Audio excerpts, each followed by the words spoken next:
Thanks everyone for coming. It's going to be a hard talk to follow up, but I'm going to dive into a very specific application, which is school choice, and a very specific mechanism in that application, and tell you a little more about it. So I hope you get something from this. I'll be talking today about a continuum model for the top trading cycles mechanism. I think if I put, yeah.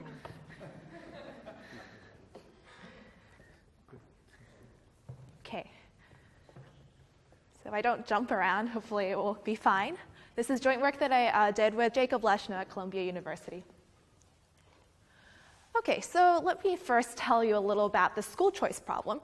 So the school choice problem is essentially you have a bunch of students, they want to go to school, and instead of making them go to their neighborhood school, you give them a choice as to where they want to go. And the problem is, of course, that there's not enough seats for everyone to go exactly where they want to go.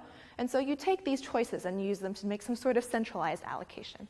And the problem is, how do you design this centralized allocation process? And so one particular mechanism that was initially proposed to be used for school choice is this thing called the top trading cycles mechanism. And it's an algorithm that has some really nice properties. So in particular, it's Pareto efficient and strategy proof for students. So that means there's no group of students who would prefer to take what they get and sort of trade amongst themselves. They can't do any better by doing that. You're already doing the best for them that they can do.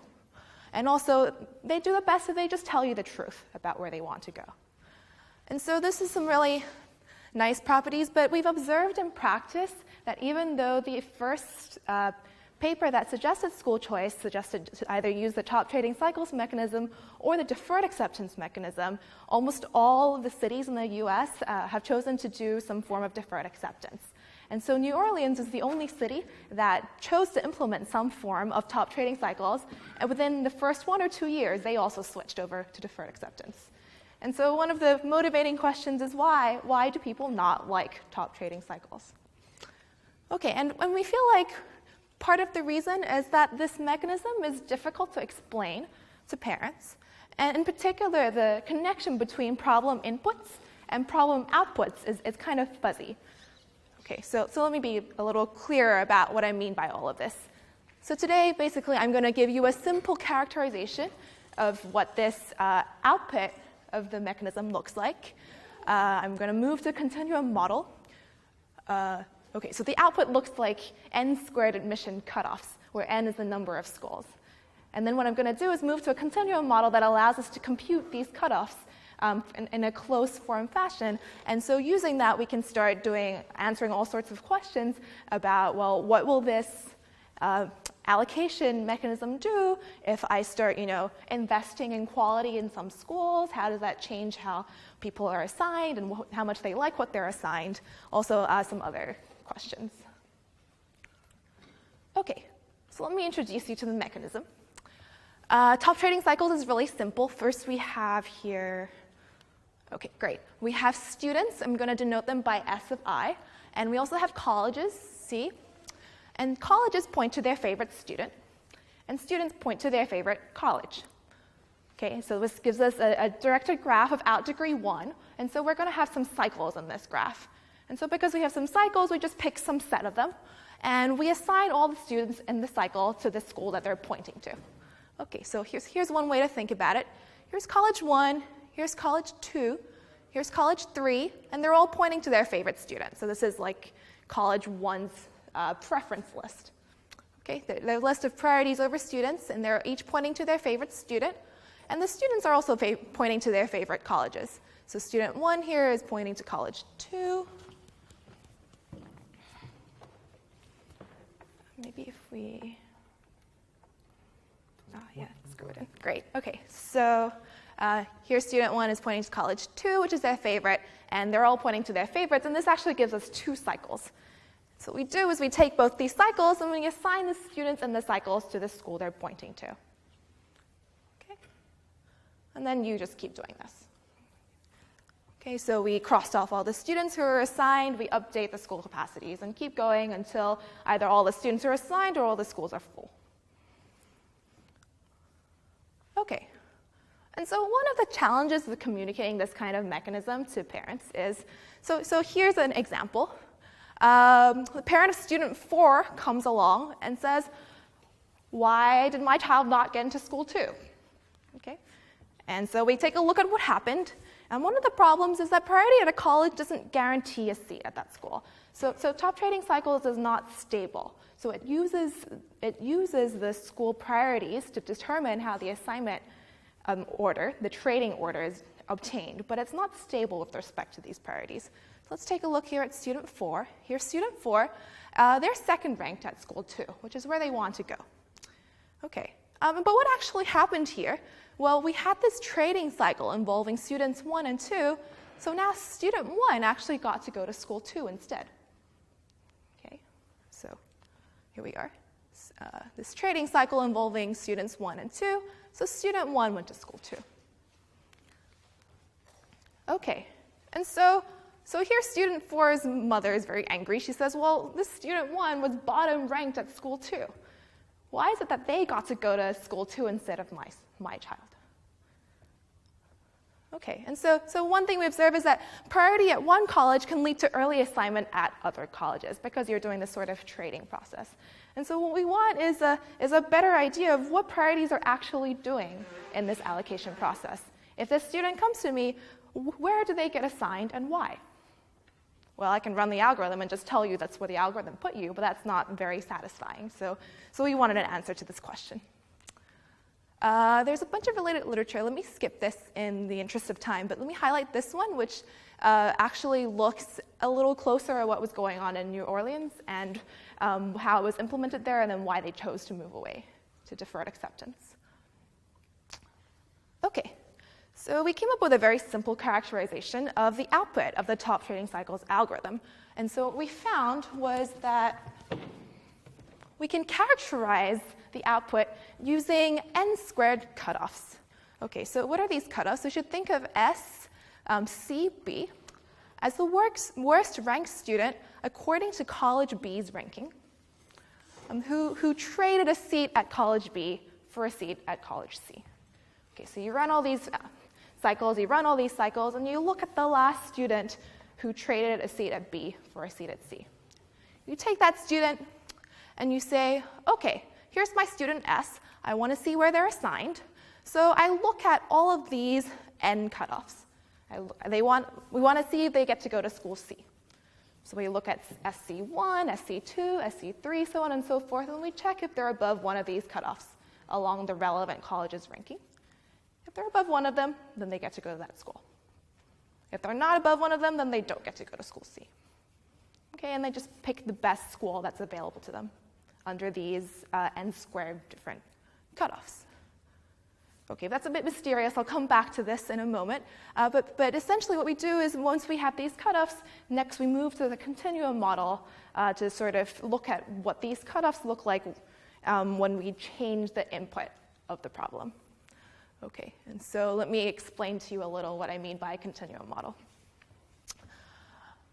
So we were just looking now at the standard model, which is where we had a finite set of colleges and a finite set of students, and the students had some preferences over this finite set of colleges.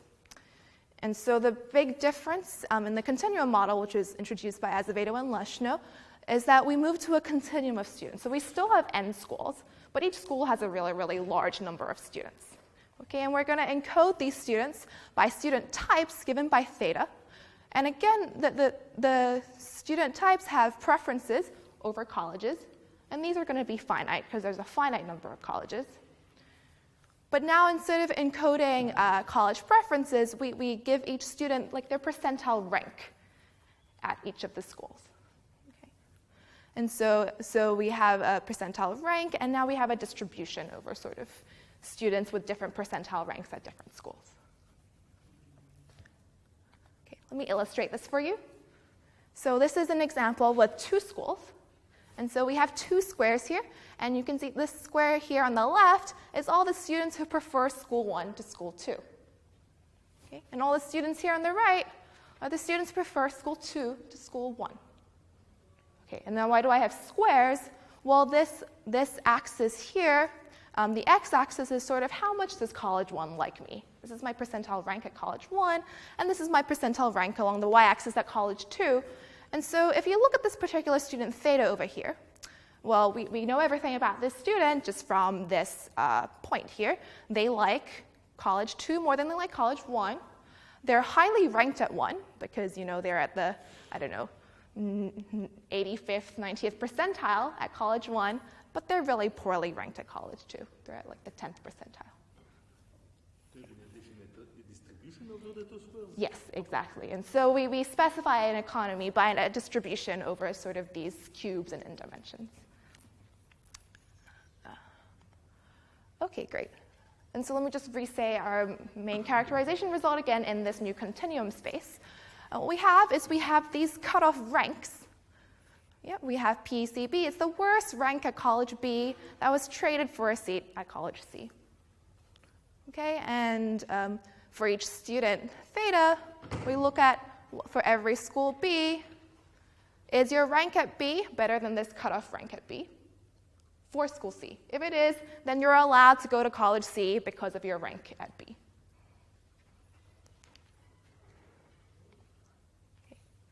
Here's an illustration of that.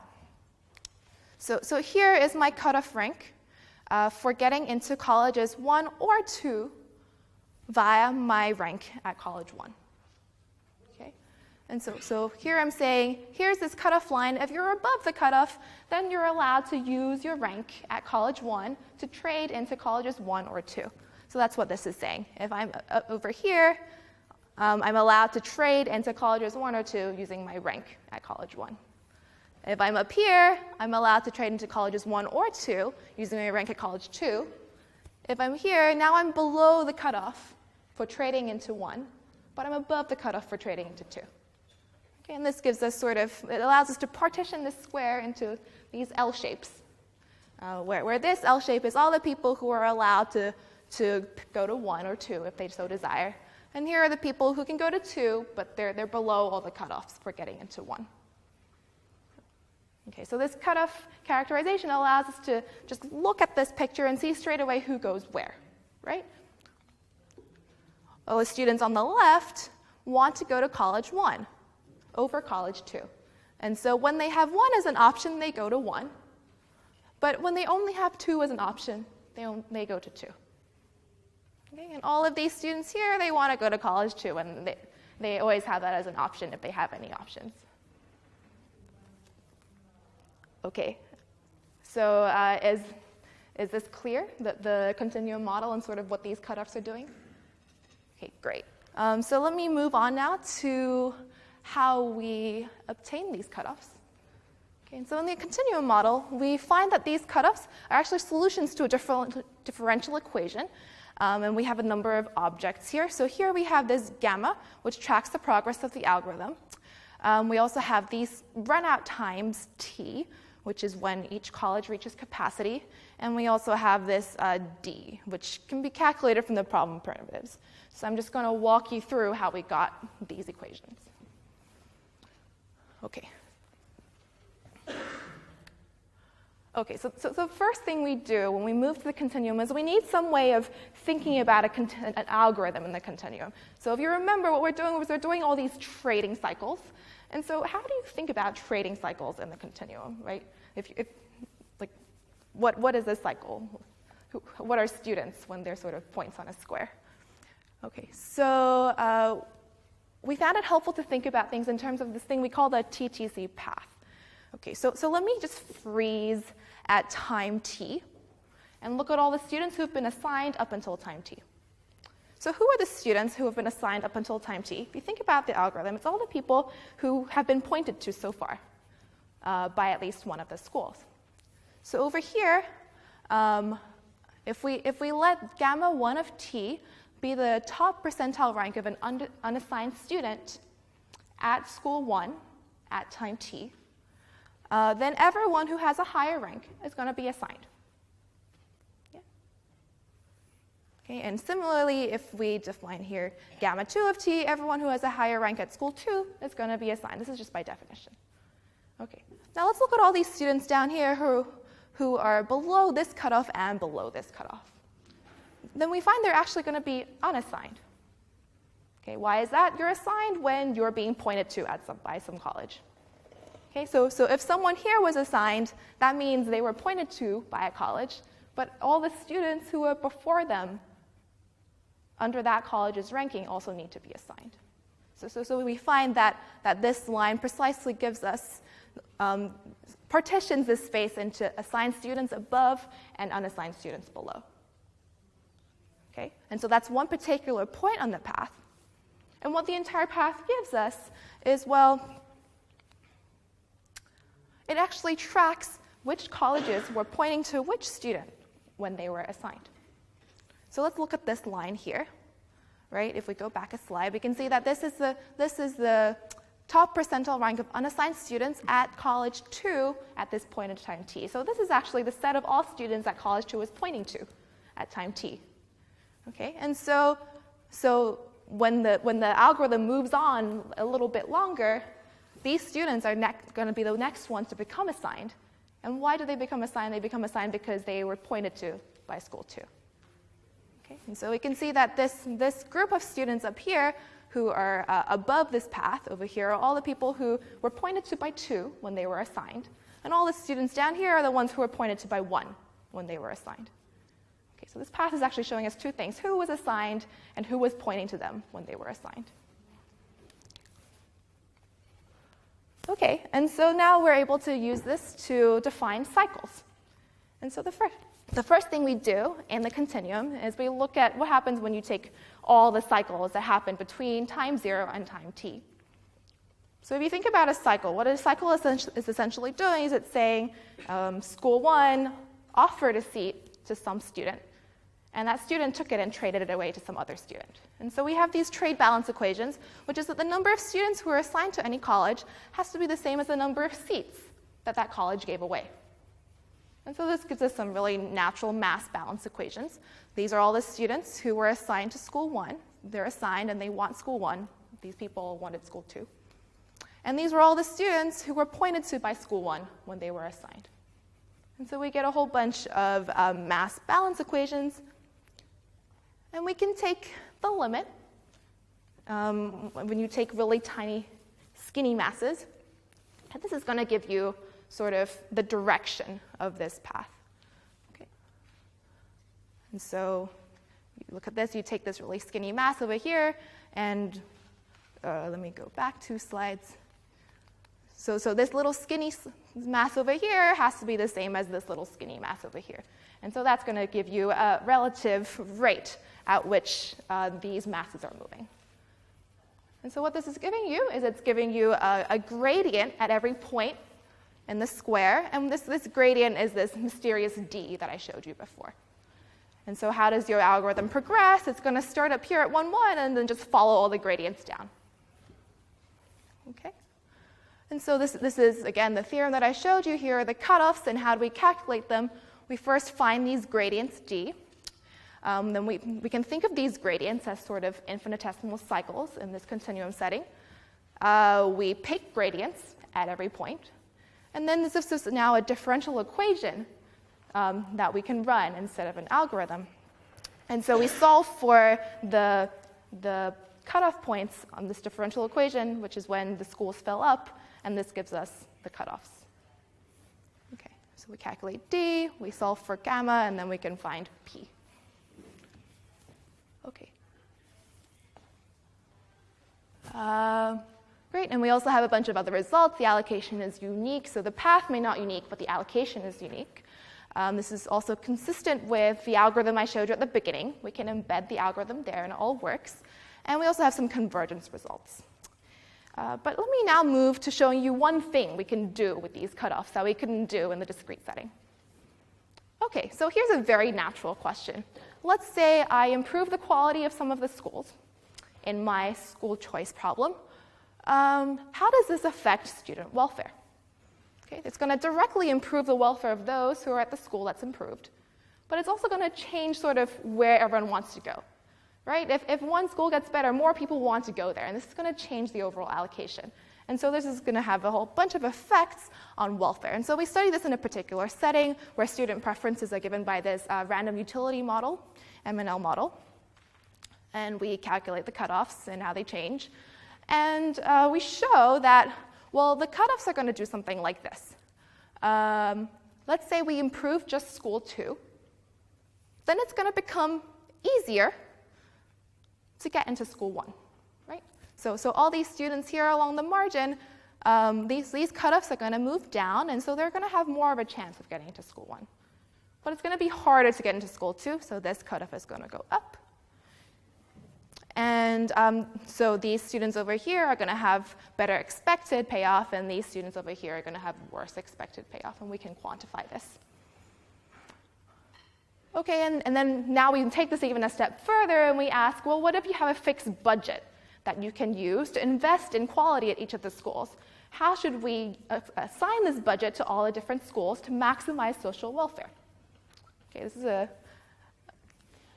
and so we say, let's say your quality is, it's log in the budget that you assign to the school. How should we assign the budget? And we find that actually you want to assign the budgets proportional to capacity of each college. So this is sort of like a per student budget allocation, which is very interesting because I have no idea why it looks like this, but this is actually what's used in practice in a lot of places, sort of how schools are funded. And so I don't think this is a good explanation, but it's interesting that this is the solution. We also have something where we can compare empirically why deferred acceptance and top trading cycles give very similar assignments when there are correlations between school priorities and student preferences. And so we find that if we have this alignment factor alpha, then the measure of students with different assignments under the 2 mechanism is going to be linear in 1 minus alpha, right? So if they're very aligned, then the students are going to have the same assignment, and if they're completely opposite, then the students are going to have very different assignments. Okay, so in conclusion, we found that the TTC allocation has a very simple cutoff structure given by n-squared cutoffs. And we developed a continuum model, or a continuum version of this algorithm that allows us to compute these cutoffs for nice economies. And so this allows us to quantify the effects of changes in the problem inputs on the final output. And this gives us the ability to solve for this optimal investment problem and compare top trading cycles and deferred acceptance. And that's all I have. Thank you for your time.